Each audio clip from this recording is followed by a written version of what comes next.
The rain had a way of lingering in Paris that day, not falling in sheets or bursts, but settling, soft and patient, like grief that refused to leave. Celeste Marin stood by the tall windows of her father's study in the family estate, watching. The grey sky pressed low against the manicured lawns of Montmorency. Her reflection in the glass seemed older than she remembered, not in years but in weight, the kind of weight that comes from carrying the past like armor. She hadn't planned to return home. Paris had never truly been home, not since her mother passed away when she was 9. What had followed was a new mother, a colder house, and the silence of a father who vanished behind the walls of his empire, Marin Group, leaving her to grow up between staff schedules and diplomatic smiles. She had fled that life the first chance she got, carving her own path in Milan, then Dubai, consulting for fashion houses who valued her eye for reinvention.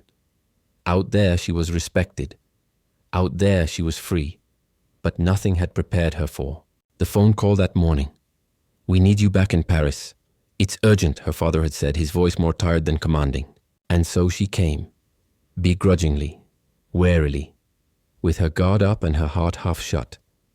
The moment she stepped through the estate doors, she felt it, that coldness again, the scent of old wood and wealth, of polished mahogany and museum-level order. Nothing had changed, not the art, not the silence, not Vivica Rousseau, who greeted her at the top of the marble staircase with a smile that didn't reach her eyes. "Celeste," she purred, descending in crisp white heels that echoed through the hall. "How punctual." Celeste managed a tight smile. "Vivica, I see the decor hasn't aged, much like yourself." Vivica's lips twitched, but she didn't bite. Not yet. They met in the drawing room, her father already seated, his suit impeccable as always, though his shoulders slouched more than she remembered. A silver tray of untouched tea sat between them. Outside, the rain softened the outline of the garden her mother had once tended. "Why am I here?" Celeste asked, settling into the chair across from them. Vivica smoothed her silk blouse. "You're here because your father's company is hemorrhaging, and we've found a solution." Celeste folded her arms. "I'm not a shareholder. I haven't touched Marin Group since I was 21. Vivica didn't flinch. "No, but you are still a Marin, and you're going to marry Damon Voss." For a long moment, Celeste simply stared. She blinked once, then again, as if clearing a fog from her eyes. But the words didn't shift. They remained there, solid, absurd. "I'm sorry, what?" Laurent cleared his throat. "It's a strategic alliance. Damon is looking for a stability in the media. We're looking for an injection of capital. The arrangement makes sense." Celeste stood, every nerve alight. "You're selling me to cover your debts?" Vivica's tone was impossibly even. "We're offering you a way to save your father's legacy." Celeste laughed, but there was no humor in it. "Right. A legacy he barely involved me in. A man who forgot my birthday 4 years in a row." Her father flinched but said nothing. Celeste turned her gaze to Vivica, venom carefully measured. "You've always hated me. You spent years chipping away at my worth with your polished cruelty. And now you want me to marry a man I've never met? A man you've already shaken hands with behind my back?" Vivica's eyes gleamed. "Oh, darling, this was never about you. It's about the company, the thousands of jobs, the international partners, the debt." Celeste wanted to walk away. She wanted to scream. But something stopped her. Not obedience, not fear. It was the look on her father's face, his head bowed, his fingers twisting the edge of his sleeve, the quiet of a man who no longer believed he had anything left to fight for. She felt it like a stab. Even after all the years of silence, he was still her father. "You really won't stop her?" she asked him quietly. "You won't stand up and say this is insane?" His voice was a whisper. "There's no other way." Something inside her cracked. Not a dramatic shatter, just a quiet snap, like the final thread of something frayed too long. She turned to the window again, watching the droplets race down the pane. And she remembered being 9 years old, sitting in this same room, trying to pretend she couldn't hear the fight upstairs. Her mother's voice breaking. Her father's silence. She had never cried that day. Not then. Not when they told her. Her mother was gone. She had stood still, chin up, watching the gardenias wilt in the fall rain. Now she felt the same. "I see," she said, voice flat. "So this is my grand return. Not as a daughter, not even as a woman. Just as a bargaining chip." Vivica's smile was gentle and poisonous. "Call it a contribution. Celeste exhaled slowly. Then let me be clear. I'll do it. I'll marry your billionaire. But not for you, not for him, not for this damn company. Her eyes flicked to her father. I'll do it because he's too tired to fight. But don't expect me to be obedient. Don't expect me to be silent. And don't expect me to be easy. Vivica stood smoothing her skirt. Good. The flight to Geneva leaves in the morning. Celeste didn't reply. She left the room without a word, heels clicking across the marble. But in her heart, a storm had already begun. Not the kind that destroyed, the kind that rewrote everything. Geneva was quiet when she arrived. Polished, understated, cold in the way only wealthy cities could be. The black car waiting for her drove without conversation through the old quarters and up to the Hotel Beau Rivage, where a penthouse suite awaited like a throne and a prison. Damon Voss was already there. He didn't rise when she entered. He was seated at the head of a glass table, in a charcoal suit tailored within an inch of its seams, a tablet in one hand, a whiskey glass in the other. His face was a sculptor's dream. Clean lines, strong jaw, no warmth. Celeste Marin, he said, glancing at her with all the interest one might give a weather report. She smirked, dropping her bag. Damon Voss. So this is what a human spreadsheet looks like? He didn't laugh. He slid a folder toward her. 5-year contract. No emotional entanglements. No interference. Divorce clause built in. Complete confidentiality. She flipped through it lazily. So romantic. This isn't about romance, he replied. She looked up, meeting his eyes. It never is with men like you, he frowned. Men like me? Men who don't bleed when they're cut. Just recalculate. His jaw tightened.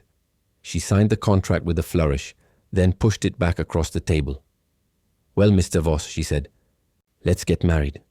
The wedding took place the following afternoon in the private terrace of the hotel. No guests, just cameras, flowers, lawyers, and 2 people who barely spoke. Celeste wore white because they expected her to. Damon wore black because that was all he ever wore. When the officiant asked if he took Celeste to be his lawfully wedded wife, Damon replied, I do.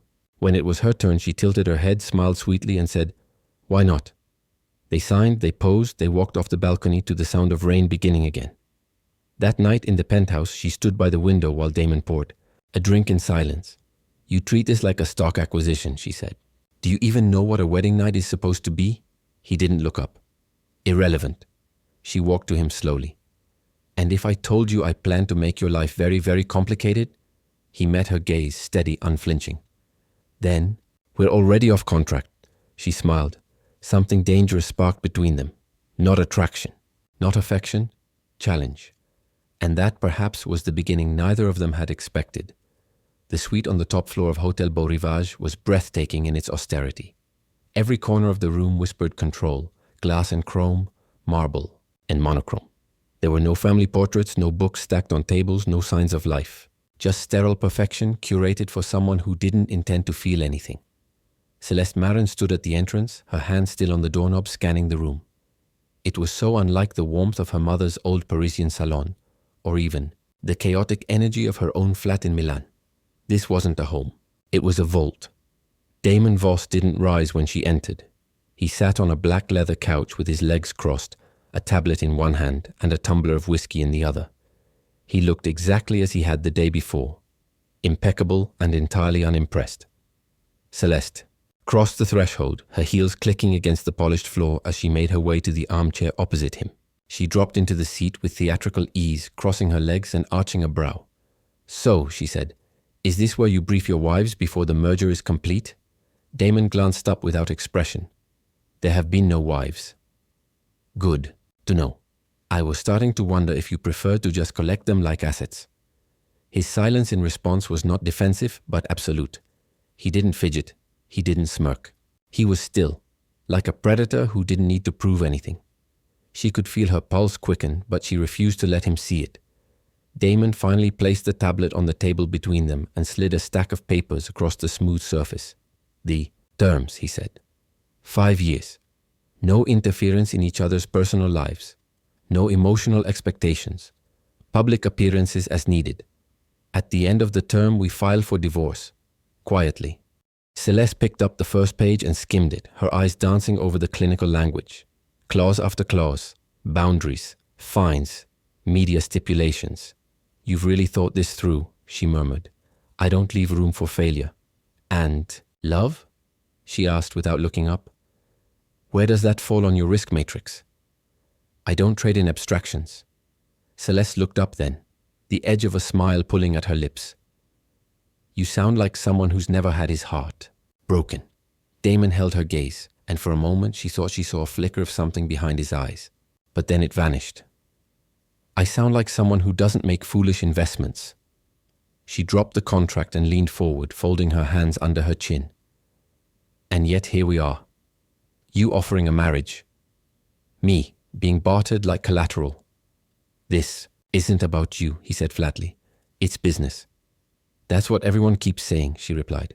But it's always about me, Damon, because I'm the one signing my life away. You're signing a facade, he said. Nothing more. She stood, walked slowly to the window and looked out across the lake. Geneva shimmered beneath the clouds, orderly and beautiful. But all she felt was the same cold pressing in from the glass. I'll sign, she said after a long silence. Not because I believe in any of this, but because you and my father seem to believe that I'm useful now. She turned around and picked up the pen. But don't mistake that for obedience. Damon didn't reply. He didn't need to. She signed her name with a flourish, her signature bold against the pristine white of the page. The following morning they were married.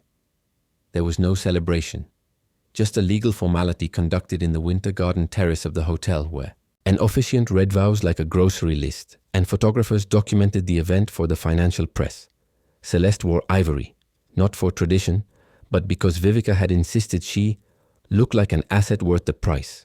Damon wore the same suit he had signed the contract in. When asked if he took her as his lawful wife, he replied, I do. Celeste paused when it was her turn, her lips curving slightly. Oh, I suppose I do too, she said. The officiant looked startled, but neither bride nor groom acknowledged it. After the brief exchange of rings, platinum, perfectly minimal, they returned to the suite. No limo, no champagne toast, just a door shutting behind them and silence settling like frost. Celeste dropped her bouquet onto the console table and walked into the vast living space, spinning slowly as she took it all in. Every surface gleamed, not a pillow out of place. The walls were the color of stone. No roses, she muttered. No music, no candles. You really went all out for your wedding night. Damon loosened his tie, removing it with mechanical precision, before unfastening the top button of his shirt. This isn't a wedding, he said. It's a transaction. She turned toward him, arms crossed. That's a sad way to live. I don't recall asking for your pity. Celeste walked past him to the bar and poured herself a glass of something amber. The crystal clinked as she raised it. To the strangest honeymoon on earth, she said, and drank. Damon didn't look up. He moved to the other side of the room, picking up his phone. This isn't a game, he said over his shoulder. Oh, but it is, she said. And you just picked a partner who plays to win. That night they slept in separate rooms. Celeste lay on the massive bed in the guest suite staring at the ceiling. The sheets smelled like lavender and starch. She thought of the garden her mother had once tended, of the summers in Provence, of the smell of peaches and cut grass. Her eyes burned, but she didn't cry. Instead, she laughed softly. She had signed her name to something absurd. She had become someone's wife without even knowing the sound of his laughter. And yet somewhere deep down, a part of her had accepted it, not because she had to, but because something about Damon Voss intrigued her. She couldn't quite name it yet. But it wasn't attraction. It wasn't rebellion. It was curiosity. Dangerous, persistent curiosity, and a quiet vow beneath her breath. If she had to endure this, she would make it memorable. The days that followed were composed of long silences and short conversations. They took breakfast in the same room but didn't speak. She poured tea. He scrolled through market reports. She read novels loudly on the terrace. He held conference calls in soundproof rooms. One night she cooked dinner. Italian. Her mother's recipe. She didn't ask if he'd eat. She simply set the table. When Damon appeared, he stopped in the doorway.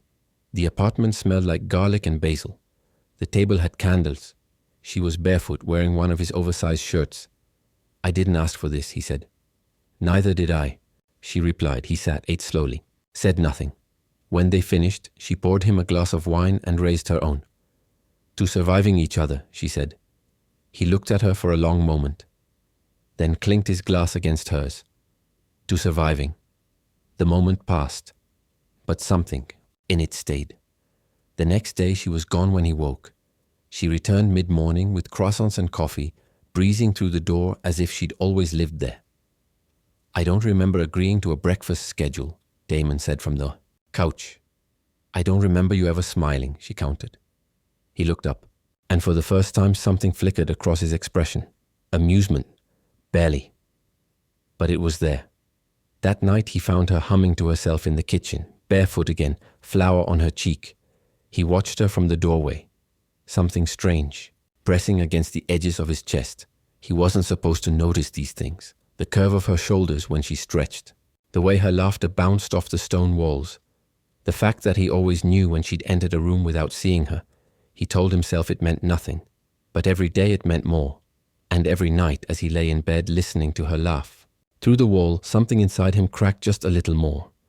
Celeste Marin had always believed that silence was the cruelest weapon in any relationship. It was the silence of her father's indifference, the quiet disappointment in Vivica's eyes, the hollow echo of a house too large for a grieving girl.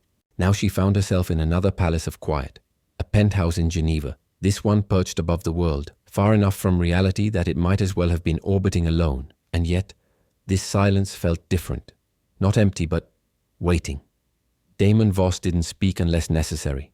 He moved with efficiency, as if life were a series of transactions to complete, decisions to sign, conversations to endure. Even the way he existed in space was calculated. Celeste wasn't sure if it fascinated her or infuriated her more. So, she tested him. It started innocently enough.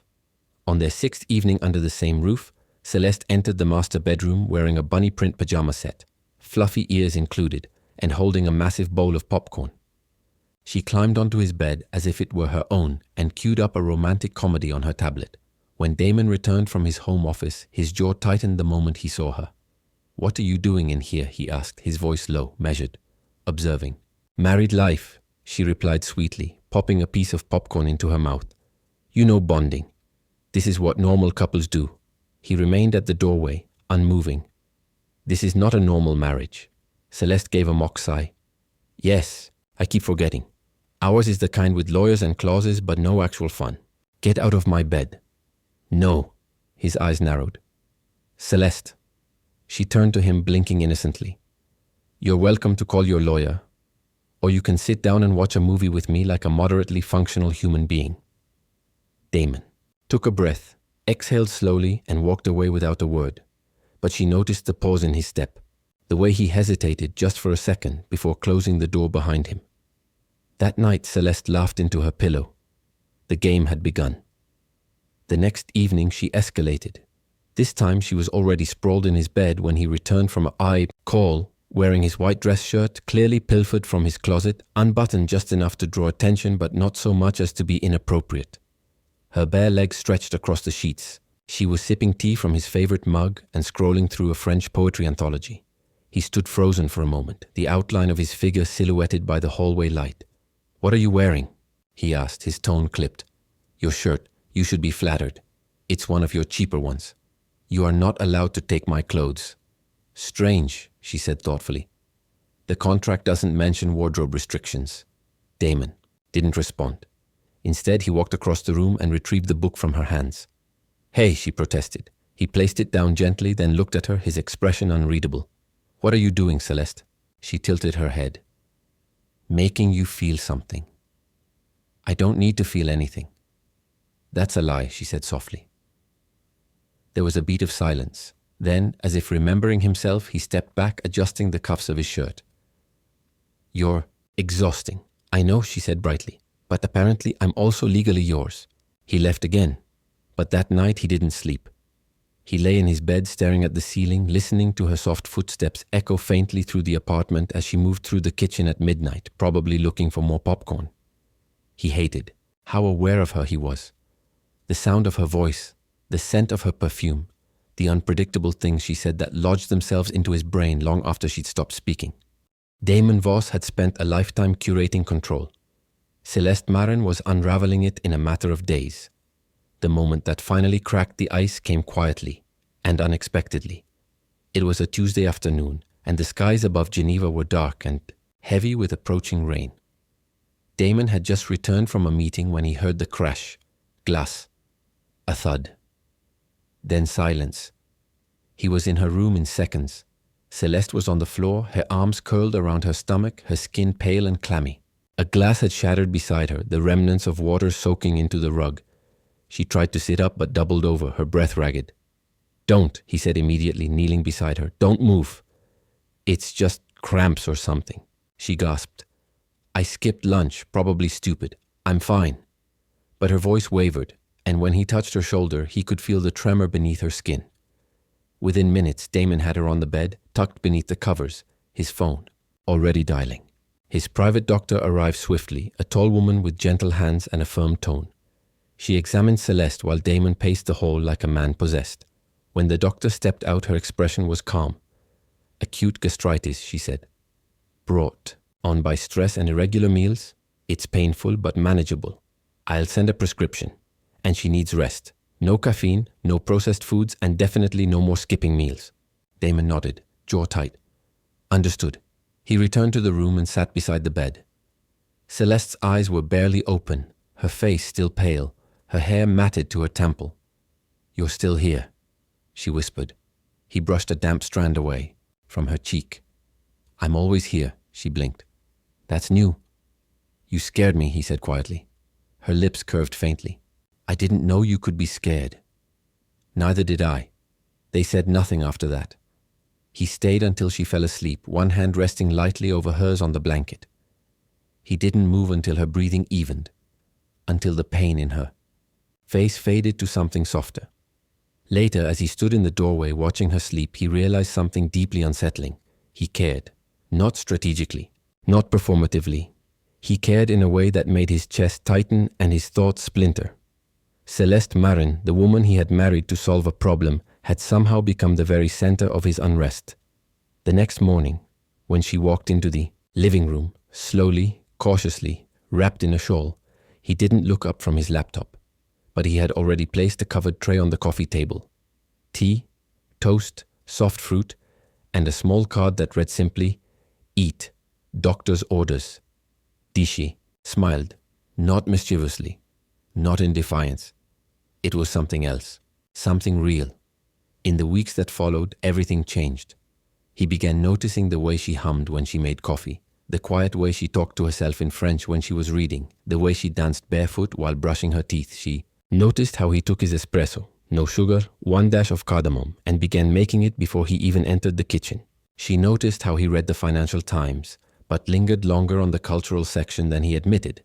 They stopped pretending they didn't know each other, but they still didn't talk about it. Until one evening, a rare thunderstorm rolled across the lake. The power flickered briefly and Celeste, half laughing, lit candles around the apartment. She found him on the balcony, hands in his pockets, watching the lightning crawl across the sky. "You're not a robot, you know," she said, joining him. "I feel like one sometimes." She looked at him then, really looked. "You saved me," she said. "I don't just mean with the doctor. You saved me from fading into something bitter and numb." He didn't reply. Instead, he looked at her like he had never seen her before. And maybe in a way he hadn't.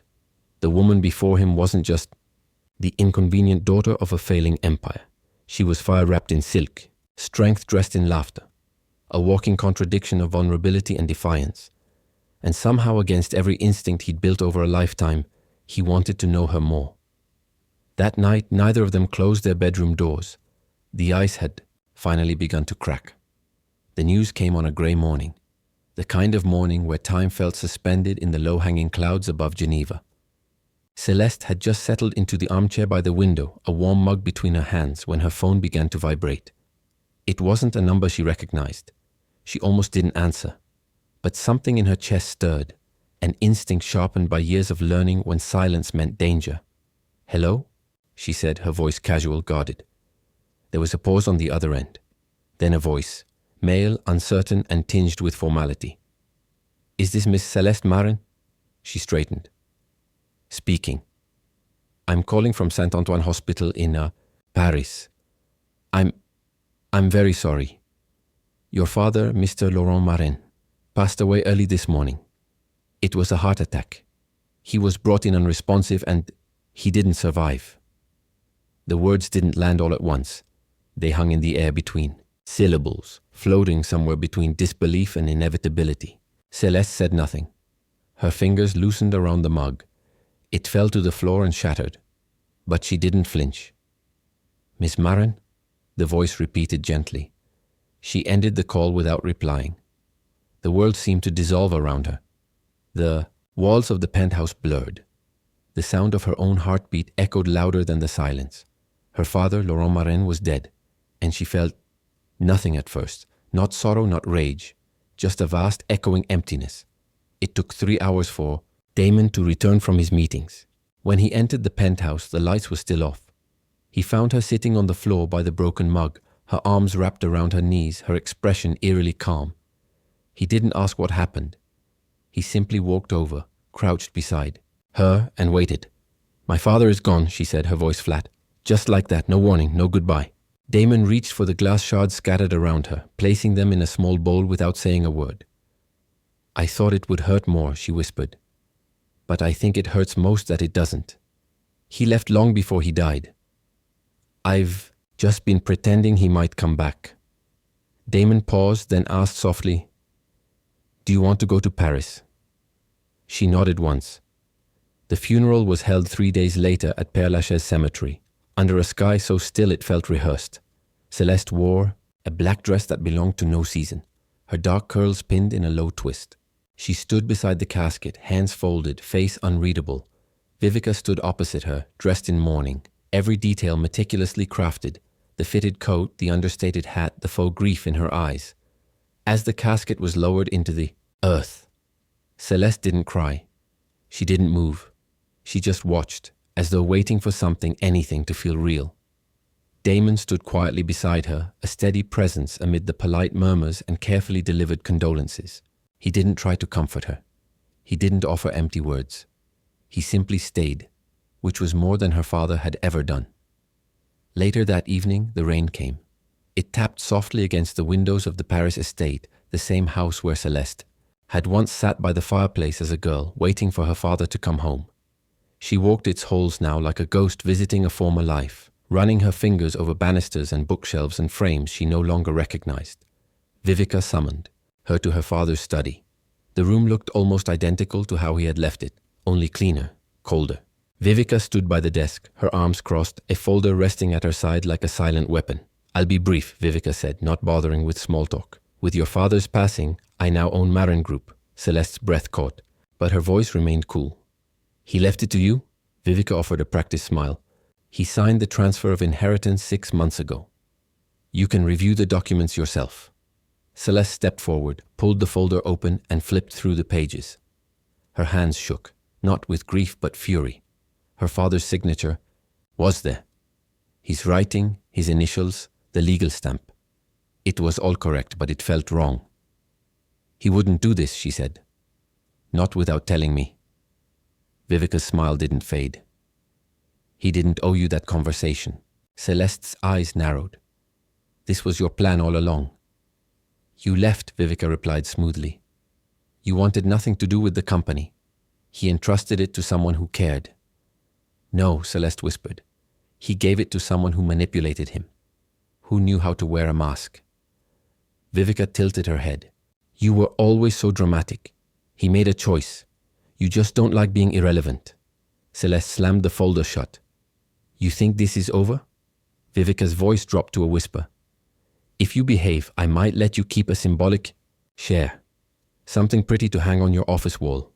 Celeste stood frozen, her blood hot in her veins. Her voice trembled only slightly. I won't let you take what doesn't belong to you. Vivica arched an eyebrow. And who's going to help you? Damon? Don't be naive. He's already agreed to partner with me. If the deal goes through, Voss Corporation gains a controlling interest in Marin.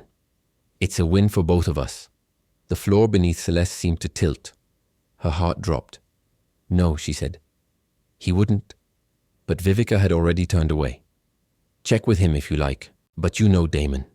He's nothing if not calculated. Celeste didn't answer. She left the room without another word, her pulse roaring in her ears. She didn't stop walking until she was outside, the rain soaking through her coat as she stepped onto the wet cobblestones of the courtyard. She didn't care. She needed air. She needed clarity. She needed Damon. She found him hours later, standing alone on the terrace of their hotel suite in Paris, staring out over the rooftops as dusk rolled in. When he turned and saw her, he knew. "Vivica told you," he said. Celeste didn't ask how he knew. She stepped forward, eyes burning. "Tell me it isn't true." He looked at her, and for the first time his composure cracked, just slightly. "It's not what you think," she laughed hollow. "That's always how betrayal starts, isn't it?" "I didn't betray you," he said, his voice low. "I played along to get information, to understand how far she would go. I never signed anything. I never intended to take it from you." "But you didn't tell me," she whispered. "You let me walk into that room thinking you were just like her." Damon stepped toward her, his voice urgent. "I care about you, Celeste. That hasn't changed." Tears sprang to her eyes, but she blinked them away. "Don't." He reached for her, but she stepped back. "I trusted you," she said. "Maybe not with my heart, but with my survival." And then she turned and walked away, the rain falling harder now, the sound of it erasing everything behind her. That night she sat alone in the estate's once beautiful greenhouse, now overgrown and forgotten. Her mother's garden had long since withered. The roses were gone, the lavender dead. Only ivy remained, curling around rusted iron. She curled into the corner of a bench, knees to her chest, tears finally slipping down her cheeks, not for her father or Vivica or even Damon, but for the little girl who had once believed love meant being chosen. She stayed there until the sky turned black and the rain softened into mist. Something inside her hardened that night, not bitterly, not with revenge, but with purpose. She had nothing left to lose. Vivica had stolen her father's company, Damon had broken her trust, and the world expected her to bow out quietly. She would not. She would reclaim what was hers, and she would do it without help, or so she thought. The days following her father's funeral blurred into a slow unraveling of order. Celeste remained in Paris, but the city felt like a stranger.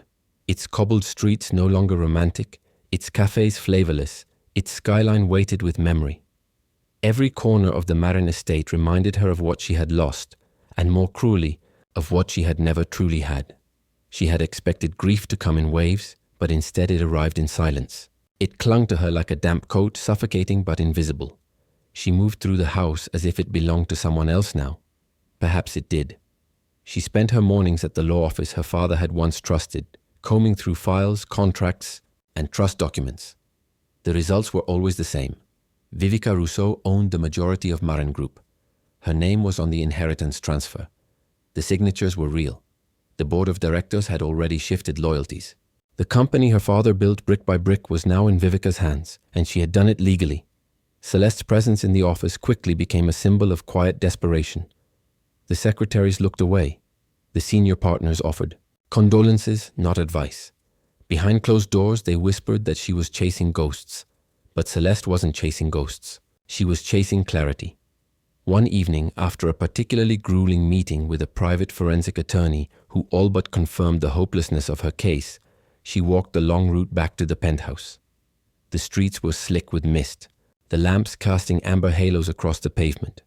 Her feet ached, her mind reeled. When she reached the building, she stopped at the door, took a breath, and pushed it open. The lobby was warm, familiar now. She moved to the elevator without thinking and pressed the button. But her hand trembled. She wasn't ready to see Damon. Not after Paris. Not after the terrace and the look in his eyes when he said he cared. She hadn't forgotten the betrayal, or what she thought was one. But beneath the fury, something softer had begun to pulse. Doubt, confusion, and worst of all, longing. The elevator opened and she stepped inside. When the doors slid apart at the top floor, she wasn't surprised to see the lights on in the living room. What did surprise her was the figure seated on the couch, waiting. Damon stood the moment she entered. She froze. "I didn't expect you here," she said quietly. "I never left." Celeste walked past him, removing her coat, folding it with practiced ease. Her movements were deliberate, but her hands were tense. "What do you want, Damon?" He hesitated. To help. She scoffed, but there was no malice in it, just fatigue. You've helped enough. I know I broke your trust, he said, and I don't expect you to forgive that. But I never signed anything with Vivica. I never committed to any partnership.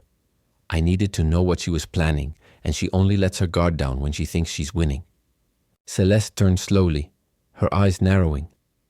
Why not tell me? Because I didn't know who you'd believe. And because I didn't know what I wanted until I saw what losing your father did to you. Her expression didn't change. And now I want to take back what's yours. She crossed her arms, her voice low. On one condition. Damon tilted his head. Name it. I led. You follow. No manipulation. No half-truths. No control. If we're doing this, it's on my terms. There was a beat of silence. Then he nodded. Deal. It wasn't an alliance built on forgiveness. Not yet. But it was something.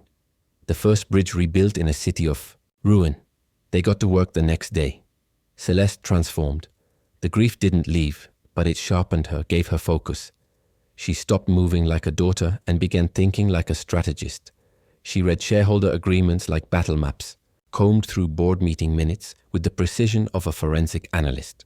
Her eyes burned from late nights. Her voice grew steelier by the hour. Damon arranged meetings with legal contacts in Switzerland and Luxembourg. He pulled strings with journalists and quietly hired a private financial investigator to track any offshore activity Vivica might be hiding. They worked long hours in silence at the kitchen table, papers spread between coffee cups and laptops. Their conversations were brief, tactical, focused. But something else began to grow in those hours, something unspoken. When she rubbed her eyes at 1 a.m., he silently placed a glass of water beside her. When he returned from meetings, she had already printed the documents he needed. They began to anticipate each other. Move in sync. One night, she fell asleep on the couch with her cheek against a folder of financial statements. Damon covered her with a blanket and stood watching her for a long time. He had thought her infuriating when they met. Reckless, disruptive. But now he saw what had always been there. Discipline masked by flair, strength cloaked in chaos. And, beneath it all, a woman who had spent her life being underestimated and still stood tall. She reminded him of fire. Not in how she burned, but in how she survived what tried to extinguish her. Their plan had 3 stages. First, uncover evidence of forgery or coercion in the inheritance transfer. Damon's investigator returned with 2 alarming details. The notary listed on the original documents had since disappeared to the Caribbean, and the paper used in the documents wasn't consistent with the office supply vendor Marin Group used at the time. Not enough for a conviction, but enough to cast doubt. Second, divide and conquer. Celeste began reaching out, quietly, confidently, to shareholders she remembered from childhood, executives who had attended her birthday parties, board members who had worked alongside her father for decades. She didn't appeal to sentiment. She appealed to logic. Vivica had already fired 2 regional directors. Quarterly losses were increasing. Innovation had stalled. People listened. The third step was the most dangerous: the confrontation. A board meeting had been scheduled in 2 weeks to announce the next quarter's projections. Celeste and Damon would be there, evidence in hand. It wouldn't be enough to accuse Vivica. They would need to destroy her credibility in front of everyone she had fooled. In the final week before the meeting, Geneva softened. The clouds parted for the first time in days. The city felt less like a battleground, more like a beginning. One evening, Celeste found Damon on the balcony, a file in his hands, the lake reflecting the bruised purple sky behind him. She joined him, leaning on the railing beside him. He handed her the folder. Our best shot. If the board believes this, they'll vote. She nodded, flipping through the pages, then closed it. You could have walked away, she said. He didn't answer immediately. I thought about it. And then I realized I didn't want to be the man who watched you lose everything. Not when I could help you fight. Celeste turned to him. Why does it matter to you now? His gaze met hers. There was no hesitation this time. Because somewhere between signing the contract and watching you fall asleep at 2 a.m. with ink on your hands, I stopped seeing this as a transaction. She didn't smile, but she didn't look away. Instead, she whispered, let's win this. That night, they worked past midnight. But when they finally went to bed, Separate rooms, separate thoughts, both of them lay awake, not with worry, but with something far more dangerous. Hope. The boardroom war was coming. And this time, Celeste wasn't walking in as the grieving daughter. She was walking in as the woman who had nothing left to lose and everything to take back. Paris, for all its elegance, had always held a particular kind of cruelty, the kind that came not from storms, but from perfect weather. The sun was out the morning Celeste Marin returned to Rue Voltaire, and the blue sky felt almost mocking, as though the world had no memory of her father's death or the theft of everything he had built. She stepped out of the black car in front of the Marin Group headquarters with quiet precision. Her heels clicked against the pavement like a metronome. She wore a tailored navy suit, simple and sharp, her hair pinned back in a sleek twist. There were no pearls, no lace, no soft edges. She didn't come as the grieving daughter. She came as the woman reclaiming a legacy. Beside her, Damon Voss walked silently, his presence as composed and cool as always, but this time his expression carried something more. A quiet readiness, as though he'd already played this scene in his mind 1,000 times and knew exactly when the silence should fall. They entered the lobby together. The receptionist, an older man who had once handed Celeste candy from his drawer when she visited as a child, stood awkwardly behind the desk, his eyes flickering with recognition, then discomfort. Celeste gave a single nod, not waiting for permission. She knew where she was going. The boardroom was on the top floor. It had once intimidated her, a glass-walled arena filled with polished shoes and sharper tongues. But as the elevator rose, she felt no fear, only clarity. She had been dismissed by every man in that room before. She had been spoken over, patted, on the shoulder, sent out to fetch coffee during serious conversations. But that version of herself no longer existed. When the elevator doors opened, she stepped forward without waiting for Damon. Let them see her first. The boardroom was already half full. Executives in dark suits murmured to one another, flipping through reports, adjusting their ties.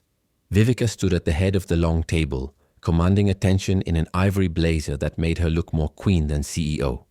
She didn't flinch when she saw Celeste. She merely offered a smile that never touched her eyes. "Celeste," she said, voice smooth as porcelain. "I wasn't sure you'd attend." Celeste removed her gloves one finger at a time and set them neatly on the table. "You should know by now," she said evenly. "I don't give up what's mine."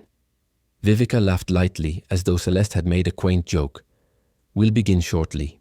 I trust you've had time to grieve." Damon entered behind her and took the empty seat beside Celeste, saying nothing. He didn't need to. His presence did what it always did, amplified hers. The meeting began with quarterly reports. Vivica delivered them with polish, citing numbers, glossing over losses, spinning words like a politician rehearsed for the camera. The board listened, but Celeste could see the tension beneath the nods. Some of the members were uneasy, some were unsure.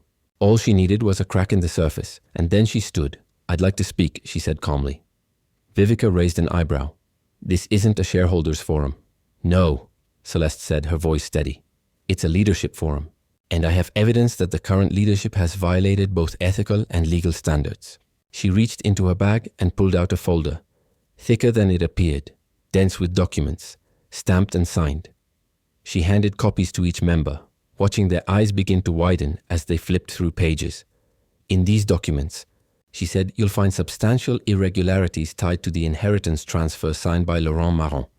You'll notice inconsistencies in the paper used, witness signatures that cannot be verified, and a notary who conveniently disappeared to the Virgin Islands weeks after finalizing the transfer."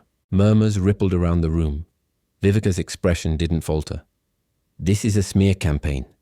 Her father signed those papers willingly." Celeste looked her dead in the eyes. "Then why did he tell his legal assistant, just weeks before he died, that he was relieved not to have finalized anything with Vivica?" She dropped a second set of papers on the table. Emails, internal memos, statements from long-time employees who had been quietly dismissed during Vivica's reign. "And this," she continued, "is a compiled record of Vivica's offshore holdings and the transfer of funds from Marin Group accounts to shell companies in Zurich and Singapore. Money that was meant for investment in research and development, diverted without board approval." Now the murmurs grew louder. Two body members leaned in, whispering urgently. Another flipped through the pages with increasing urgency. Damon stood next. For those of you who don't know me, he said, I am Damon Voss. I have no personal stake in this company. No title, no family ties. But I do have an understanding of corporate integrity. And what I've seen here is a company losing not just profits, but direction. He looked around the room, letting the silence linger. Celeste Marin is the only person in this building who has both the vision and the right to lead what her father built. She's the only one who's not selling off the pieces. Vivica stood then, her voice brittle. This is a coordinated attack. You two are exploiting grief and leveraging sentiment. The board won't fall for theatrics. Celeste walked to the head of the table, then let them vote. The chairman, an older man who had once served as her father's CFO, cleared his throat. We will take a vote, effective immediately, to determine whether Ms. Rousseau retains her executive authority or whether the board will call for an internal audit and potential change in leadership. The room shifted. One by one, hands rose. Not all, but enough. Vivica's face turned to stone. She said nothing as the verdict was read aloud. She remained still, lips pressed into a tight line, her control vanishing in the space of a few breaths. The chairman turned to Celeste. Miss Marin, the board recognizes you as interim CEO pending final shareholder review. Celeste didn't smile. She didn't gloat. She simply nodded. It was done. When the meeting adjourned, Vivica approached her at the door. You think this is over? She hissed. Celeste looked at her, really looked. The woman who had raised her, on scorn and shadows. The woman who had worn silk-like armor and kept every word dipped in poison. No, Celeste said. It's finished. Vivica's eyes narrowed, but she didn't reply. She turned and walked away, her heels echoing against the marble floor. Celeste stood in the empty boardroom for a long moment after everyone had gone. Her hands rested on the chair where her father used to sit. The room was still. Dust motes floated in the sunlight. She thought she might cry, but she didn't. Instead, she breathed. Outside on the marble steps of the building, Damon waited. When she stepped out into the sunlight, the press swarmed immediately, questions, flashes, voices, shouting her name. She didn't flinch. Damon stepped forward, placing a hand lightly on her back, guiding her through the crowd without a word. And for the first time in weeks, Celeste felt something real settle inside her. She had reclaimed what was hers. Not just a company, not just her name, but her voice, her future, her fire, and maybe, just maybe, the beginnings of something she never thought she'd find again. Trust. The first morning after Celeste reclaimed Marin Group, the city of Paris was hushed by winter's breath. The streets shimmered with a dusting of frost and the Seine moved slowly, as though the river itself understood the world had shifted. Celeste stood at the window of her father's former office, now hers. The room was no longer haunted. Not by memories, not by regrets. The ghosts had quieted, replaced by the rhythmic ticking of the antique clock on the wall and the faint hum of morning traffic below. Stacks of contracts, acquisition drafts, and pending personnel files littered her. New desk, but for the first time in weeks, she didn't feel overwhelmed. She felt steady. She reached for the leather notebook that had once belonged to her father, filled with scrawled notes, half-sketched organizational charts, and motivational quotes. At the back, she found a torn page she hadn't seen before. It read, in his familiar hand, "If she chooses to fight, the world should tremble. Not because she's angry, but because she believes again." She closed the book quietly, her chest tight. Her father hadn't said goodbye. But this was the closest thing to a benediction. A soft knock at the door interrupted her reverie. Damon stepped inside, holding 2 coffees. "I figured you'd be here early," he said. She gave a small smile. "You figured right." He placed one of the cups on her desk and took a seat across from her. For a moment, neither of them spoke. They didn't need to. The silence between them had changed. It wasn't tense anymore. It was full of unspoken things waiting to be named. Finally, she said, "I wanted to thank you." "You already did," he replied, his tone gentle. "Not properly," she insisted. "You didn't owe me loyalty, Damon, but you gave it. And I'm not the kind of woman who forgets something like that." He studied her for a beat. "It wasn't loyalty, not at first." She blinked. "Then what was it?" "At first," he said slowly, "it was curiosity. Then it became admiration. And now it's something else." She held his gaze, her heart quietly racing. She was not a woman easily surprised anymore, but the softness in Damon's voice, the vulnerability beneath his measured words caught her off guard. He stood abruptly and walked to the window, as though the weight of the moment had become too much to hold still. "When my mother died," he said, not looking at her, "my father told me that feelings made men weak, that building something mattered more than feeling anything for anyone. I believed him for a long time. Until you." Celeste rose slowly. "I was never supposed to care," he continued. "Not about this company, not about you. But somewhere between our first argument and that night you stood in the rain refusing to break, I did." He turned to face her.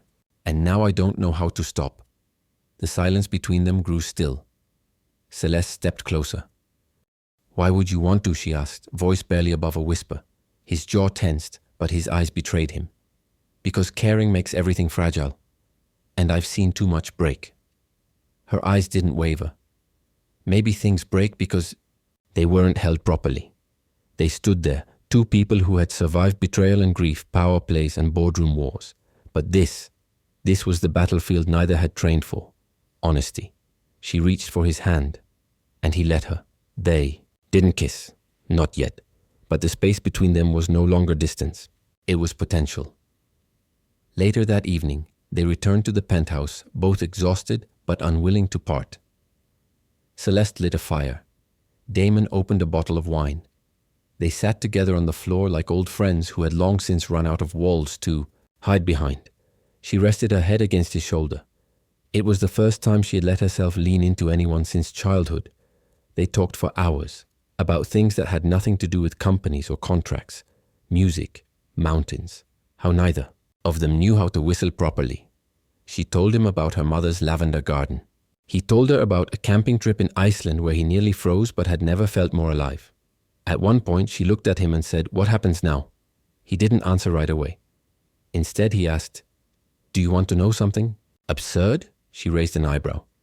"I still have the first photo of you that was ever taken after our wedding. You were glaring at me like you wanted to run me over with a horse-drawn carriage." She laughed, really laughed, for the first time in days. He added, "I remember thinking, I'm going to hate every minute of this." "And now?" she asked. He looked at her without blinking. "Now I wish I'd kissed you that night." The fire crackled between them. Her breath caught. She whispered, "Then do it now." He leaned in slowly, his hand cupping her cheek with the reverence of someone touching something fragile for the first time. The kiss wasn't rushed. It wasn't desperate. It was a promise, one not made in a contract but in trust. When they pulled apart, neither spoke. They didn't need to. The room was quiet, save for the sound of the fire and the unspoken understanding that something had shifted, not just between them, but within them. Celeste had begun this journey fighting to reclaim her name.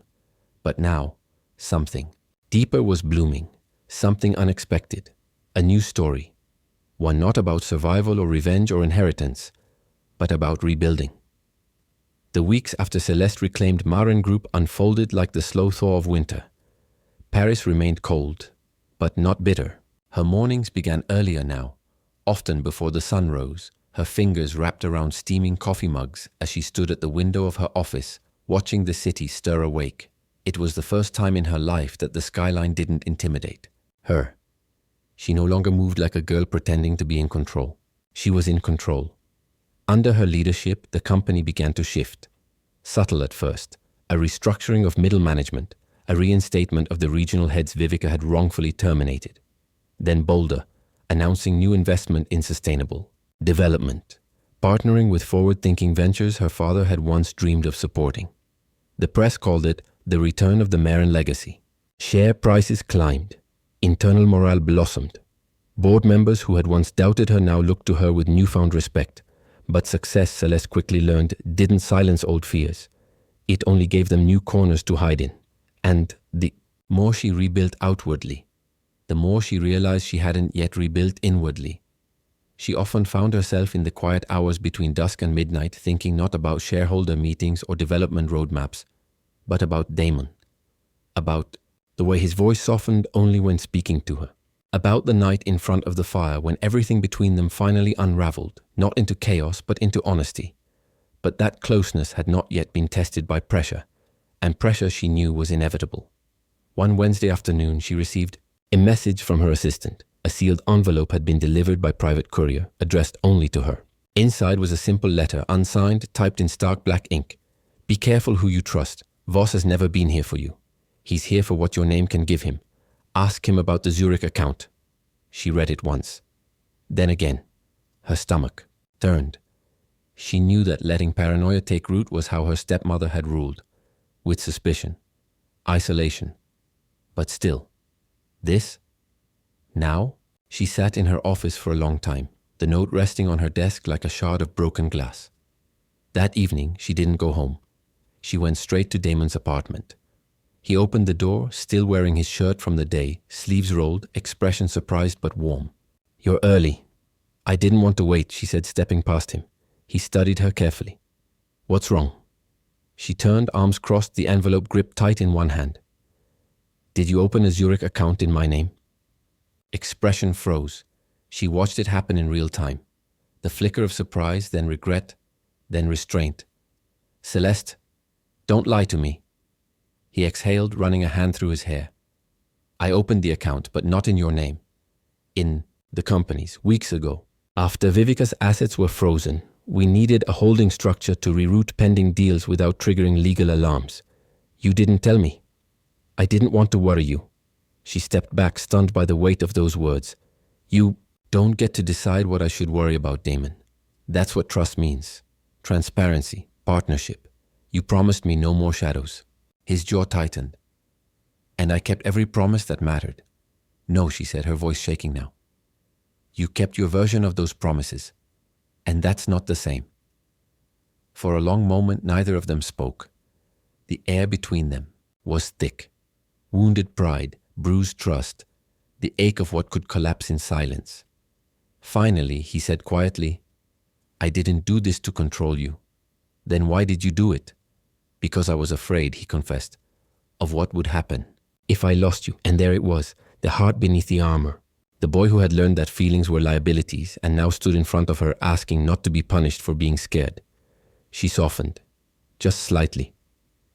I'm not asking you to be perfect, she said. I'm asking you to include me. Looked at her then, eyes clear. You're right. And I'm sorry. The apology wasn't dramatic. It didn't beg. It simply existed. Clean, honest, and full of meaning. She nodded, but the room still felt like a distance had settled between them. The next few days passed slowly. They worked as usual, shared dinners, even exchanged soft smiles. But something had shifted. Not a fracture. Not yet. But the tremor before one. And then the rupture came. Celeste received a call from the board's interim chair while reviewing reports late Friday evening. Miss Marin, the voice said, tense.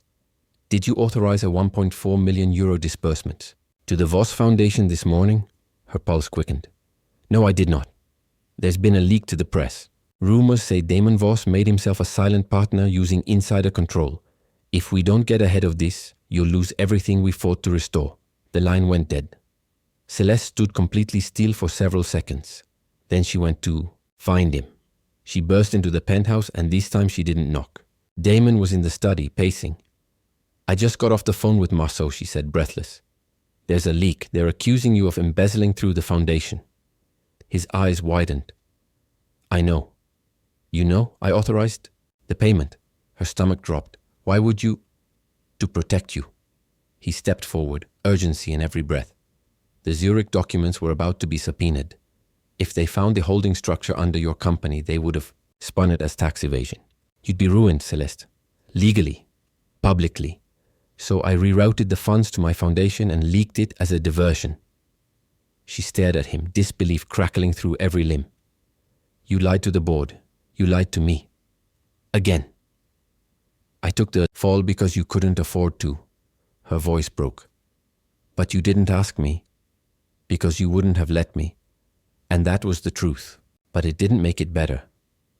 She sat down, suddenly feeling the weight of every hour she had worked, every sleepless night, every fragile hope that this time, things could be built on more than fear. Damon, she said softly, I can't keep chasing trust. I have to live inside it. He dropped to one knee beside her. Then let me earn it. From the ground up. No more secrets. No more protecting you from the truth. Just us. Raw. Honest. Human. She met his eyes, and what she saw there wasn't just guilt. It was love. Complicated. Unpolished. Real. But she also knew something else. This time they both needed space. Not as punishment, but as pause. She stood, brushed the tears from her cheek, and said, "I need to be alone tonight." He didn't argue. He just nodded, as she walked out of the penthouse and into the crisp night air. The wind sliced against her cheeks, sharp but clarifying. Her heels echoed along the pavement, a lonely cadence. This was not the end of them, but it might be the beginning of something truer. Because love, real love, was not just about firelight and whispered promises. It was about learning how to stay. When everything inside you screams to run, and Celeste Marin had no intention of running. Spring arrived in Provence with quiet confidence. It didn't announce itself with fanfare, but with small deliberate miracles. Sunlight stretched longer across the hills, lavender fields exhaled their soft perfume into the wind, and the vineyards slowly turned green again. The earth, it seemed, remembered how to bloom. Celeste Marin stood at the edge of the estate's private garden, barefoot in the morning grass, her silk robe clinging lightly to her frame in the breeze. She hadn't worn makeup in days. Her hair was undone, her mind unhurried. She hadn't come here to escape. She had come to remember who she was before anyone else told her who she needed to be. After the storm in Paris, she had taken a leave of absence. No press releases, no boardroom drama. Just a decision and a departure. The foundation she had worked so hard to reclaim was now stable. She had restructured it to be self-sustaining, handed day-to-day control to a new executive team, and watched it take its first steps without her. For the first time in years, she was not fighting to prove anything. She was simply living. The villa in Provence had once belonged to her mother's sister, a quiet retreat framed by olive trees and wildflowers. It held no memories of boardrooms or betrayals, only books, stone pathways, and the kind of stillness that asked nothing of her but presence. It had been 6 weeks since she'd spoken to Damon. He had respected her silence, sending only one message, a single line. "I'll wait no matter. How long?" And he did. Not with letters, not with gifts, not with guilt, with space, with patience, and with faith. One golden afternoon, Celeste wandered down the path toward the garden gate, drawn by the sound of voices. She had forgotten the estate staff had planned a small picnic for the nearby orphanage, something her aunt used to do each spring. Laughter drifted toward her, high and bright, the kind that made even the air feel younger. Children ran between the roses, chasing bubbles. Volunteers laid out bread and cheese beneath the wisteria trellis. And at the far end of the lawn, standing by a cart of lemonade, was a man in a white linen shirt, sleeves rolled, holding a bouquet of lilacs like he didn't quite know what to do with his hands. Damon. Her breath caught, not because she hadn't imagined this moment, but because part of her had convinced herself it wouldn't come. He saw her and froze, uncertain. She took a step forward and then another, until the distance between them no longer ached. "You came," she said softly. "I told you I would." There was no melodrama in his voice, no grand speeches, just truth, plain and steady. She reached for the lilacs. "These are out of season. They reminded me of you anyway." She almost laughed, then didn't. Instead, she looked down at the petals, then back at the man who had once lived behind walls so high she thought no light could ever reach him. "Why didn't you call?" "I figured if I meant something real," he said, "you'd call me." She paused, a slow smile, unfurling. "I think I'm calling you now." He stepped closer, unsure still, like someone approaching a wild thing that might vanish with the wrong word. But she didn't vanish. She touched his chest over his heart. "I've spent so long fighting for my place in the world," she whispered, "trying to earn it, defend it, reclaim it. But somewhere along the way, I forgot that I also deserve joy, not just victory." He closed his hand around hers. "I don't want to be a chapter in your war story, Celeste." "You're not," she said. "You're the garden I found after the fire." They stood in silence as laughter continued around them, children unburdened by the weight of legacy or ambition. And in that ordinary magic, something sacred passed between them. Peace. That evening, under a canopy of string lights and stars, Celeste wore a simple ivory dress with lace at the sleeves, nothing like the lavish gown from their first wedding. No reporters, no contract, no stepmother holding the pen, just them, a few close friends. a vineyard breeze, the scent of rosemary, and orange blossoms. The vows were spoken quietly, their voices breaking only once, not from nerves but from knowing that they had earned this, every inch of it. I don't promise you perfection, Damon said, taking her hands. But I promise you effort. I promise you presence. And I promise that if I ever falter, I will come back. Always. Celeste's voice trembled. I don't want a love that's safe, she said. I want one that's honest, that fights clean, that walks through fire and still chooses to stay. And I choose you. No fireworks exploded.